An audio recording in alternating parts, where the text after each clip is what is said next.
दोस्तों आप सभी को राधे राधे। आज हम सीटेट पेडागोजी के महत्वपूर्ण प्रश्न देखेंगे, साथ में ईवीएस और मैथ पेडागोजी के वन लाइनर प्रश्न देखेंगे जो कि आपकी परीक्षा के लिए बहुत ही महत्वपूर्ण होंगे।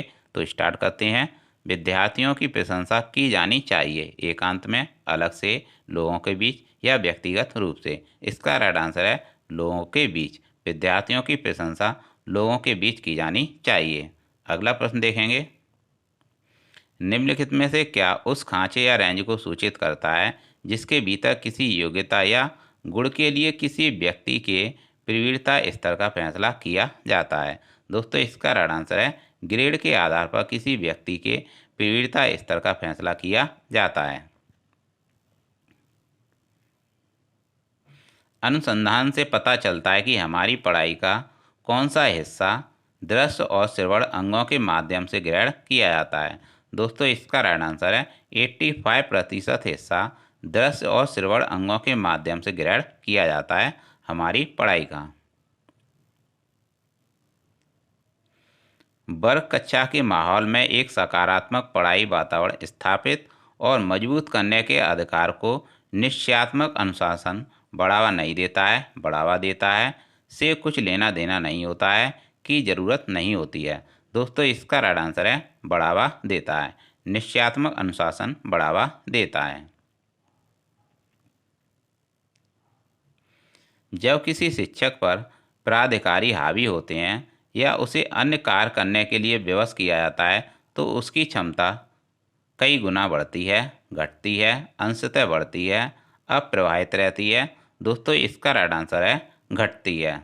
उसकी क्षमता घटती है। छात्रों के सही मूल्यांकन के लिए निम्नलिखित में से किस विधि का प्रयोग किया जाना चाहिए। दोस्तों इसका राइट आंसर क्या होगा? रचनात्मक मूल्यांकन या सतत मूल्यांकन, कोर्स के अंत में मूल्यांकन या प्रत्येक छमाही पर मूल्यांकन। दोस्तों इसका राइट आंसर है सतत मूल्यांकन। छात्रों के सही मूल्यांकन के लिए सतत सतत मूल्यांकन किया जाना चाहिए। कैसा मूल्यांकन? सतत मूल्यांकन किया जाना चाहिए। आगे देखेंगे। एक शिक्षक को समाज में सम्मान मिलना चाहिए जब वह एक आदर्श जीवन जीता हो, निष्ठापूर्वक अपनी ड्यूटी करता हो, प्रभावकारी तरीके से पढ़ाने में सक्षम हो, या यह सभी। दोस्तों सारे ऑप्शन सही हैं। एक आदर्श जीवन जीता हो, निष्ठापूर्वक अपनी ड्यूटी करता हो, प्रभावकारी तरीके से पढ़ाने में सक्षम हो। एक शिक्षक को समाज में सम्मान मिलने चाहिए सारे, यानी उपरोक्त सभी ऑप्शन ठीक हैं। अगला देखेंगे।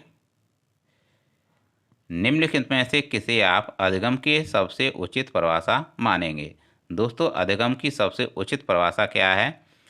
समस्या हल करना, या विशिष्ट हुनर का विकास, आचरण संबंधी प्रवृत्ति का विकास, या इनमें से कोई नहीं।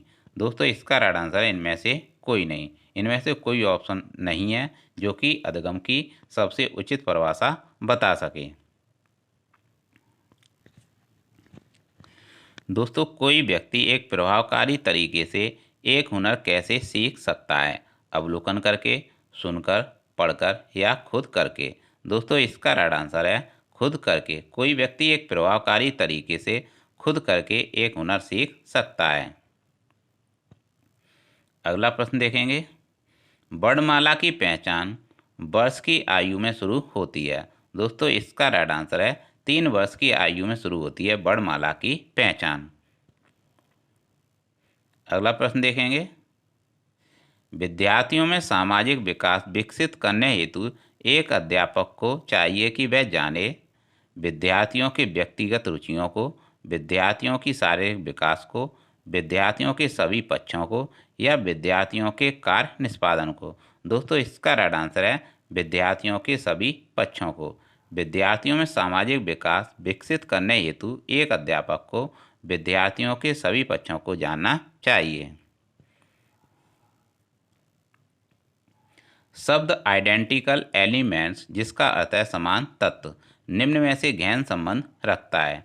दोस्तों आइडेंटिकल एलिमेंट का इनमें से राइट आंसर क्या होगा? समान परीक्षा से होगा, सहयोगियों से ईर्ष्या से होगा, अधिगम स्थानांतरण से होगा, या समूह निर्देशन से होगा। दोस्तों इसका राइट आंसर है अधिगम स्थानांतरण।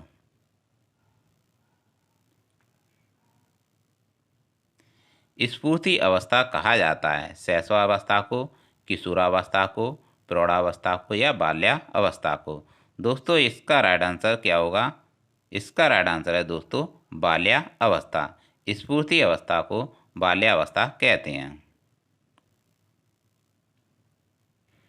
वातावरण वह भारी शक्ति है जो हमें प्रभावित करती है, किसने कहा है? दोस्तों इसका राइट आंसर है रॉस। रॉस ने कहा है वातावरण वह भारी शक्ति है जो हमें प्रभावित करती है।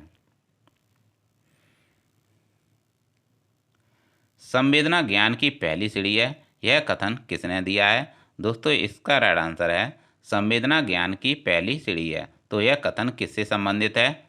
मानसिक विकास से, शारीरिक विकास से, ध्यान के विकास से या भाषा के विकास से?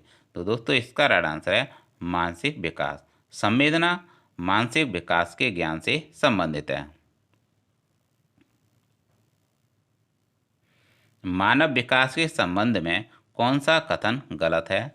विकास पूर्वानुमेय होता है, विकास सामान्य से विशिष्ट की ओर होता है, विकास रेखीय होता है या विकास निरंतर होने वाली प्रक्रिया है? दोस्तों इसमें आपको गलत कथन बताना है। तो दोस्तों इसमें राइट ऑप्शन होगा विकास रेखीय होता है, जो कि गलत कथन है।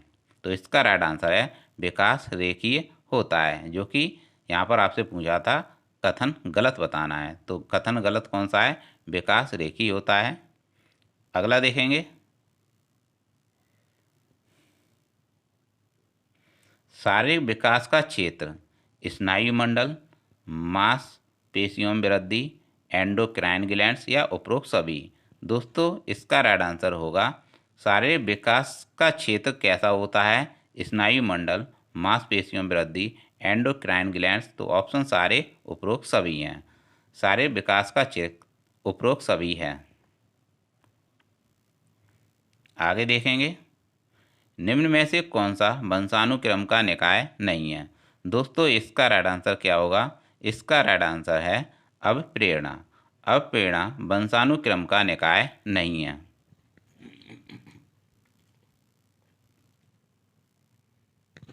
20वीं शताब्दी को बालक की शताब्दी कहा जाता है, यह कथन किसका है? दोस्तों यह कथन है क्रो एंड क्रो का। 20वीं शताब्दी को बालक की शताब्दी कहा जाता है, यह कथन क्रो एंड क्रो ने दिया है। इस अवस्था को मिथ्या पक्वता का समय भी कहा जाता है। किसका समय कहा जाता है? इस अवस्था को मिथ्या पक्वता का समय भी कहा जाता है। दोस्तों इसका राइट आंसर क्या होगा? शैशवावस्था, बाल्यावस्था, किशोरावस्था या प्रौढ़ावस्था? दोस्तों इसका राइट आंसर है बाल्यावस्था। बाल्यावस्था को मिथ्या पक्वता का समय भी कहा जाता है। शैशवा अवस्था की विशेषता नहीं है, शारीरिक विकास की तीव्रता, दूसरों पर निर्भरता, नैतिकता का होना व मानसिक विकास में तीव्रता। दोस्तों यहाँ पर आपसे पूछा गया था शैशवा अवस्था की विशेषता नहीं है, तो इसका राइट आंसर है नैतिकता का होना। शैशवा अवस्था की मुख्य विशेषता नहीं है। अब यहाँ पर आपको बताना है मुख्य विशेषता नहीं है शैशवा अवस्था की। सीखने की प्रक्रिया में तीव्रता, जिज्ञासा की प्रवृत्ति, अनुकरण द्वारा सीखने की प्रवृत्ति। तो दोस्तों ये तीनों ऑप्शन सारे ठीक हैं, जबकि चिंतन प्रक्रिया ये वाला विशेषता नहीं है, शैशवा अवस्था की मुख्य विशेषता नहीं है, जबकि तीनों विशेषताएं हैं शैशवा अवस्था की। आगे देखेंगे, किस मनोवैज्ञानिक के अनुसार विकास एक सतत और धीमी प्रक्रिया है? दोस्तों इसका राइट आंसर है हरलॉक। हरलॉक के अनुसार विकास एक सतत और धीमी प्रक्रिया है।